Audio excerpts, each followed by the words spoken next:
ஒரு தடவை எங்கள் ஸ்கூலில் வந்துட்டு செஸ் டோர்னமெண்ட் வச்சாங்க. சரி நம்மளுக்கு தான் காயின்லாம் நவுத்த தெரியுமேன்னு போய் உட்காந்தேன். 50 பேர். அப்படியே கொஞ்சம் கொஞ்சமாக 2 vs 2 இப்படி போட்டு போட்டு போட்டு லாஸ்ட்டில் வந்துட்டு 1 vs 1 வந்துடும். அப்புறம் தான் தெரியுது அங்கே வந்து முக்கால்வாசி பேர் ப்ரொஃபஷ்னல். அதாவது எப்படி சொல்கிறது, நிறையா டோர்னமெண்ட்டு பார்த்தவங்க.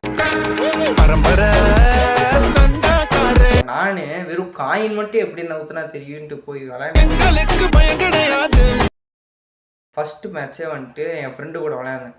அவன் வந்துட்டு அவ்வளோதான் விளையாட மாட்டான் அப்படின்னு நினச்சிட்டு விளையாண்டா அவுட்டு. First மேட்ச்சே out. அப்புறமேல எப்படியும் என்னது இன்னொரு பையனை வந்துட்டு இதாக போட்டிருந்தாங்க, என்னது அது மாதிரி சூப்பர்வைசர். அவனை வந்துட்டு பார்த்துட்டு இருந்தாங்க. ஆனால் இல்லைண்ணா நீங்கள் அவுட்டு, நான் தம்பி ஒரு நிமிஷம் ஒரே சான்ஸில் அப்படின்னு கேட்டு போயிட்டு இன்னொரு தம்பி கூட விளையாண்டான். அவன் வந்துட்டு என் கிளாஸ்மேட்டோட தம்பி. அவங்க கூட விளையாடும்போது சரி ஓகே அப்படின்னு விளையாண்டுட்டு இருந்தேன். அந்த மூவ் கூட நல்லா ஞாபகம் இருக்குது. இப்படி நவுத்திட்டு இருந்தேன். அப்புறம் டக்குன்னு வச்சு செக்மேட்டுன்ட்டான். உண்மையை சொல்லணும்னா இவனுக்கு தான் நேரம் சரியில்லை. மறுபடியும் அவுட்டு. நெக்ஸ்ட் இதை அடுத்த பார்ட்டில் போடுறேன்.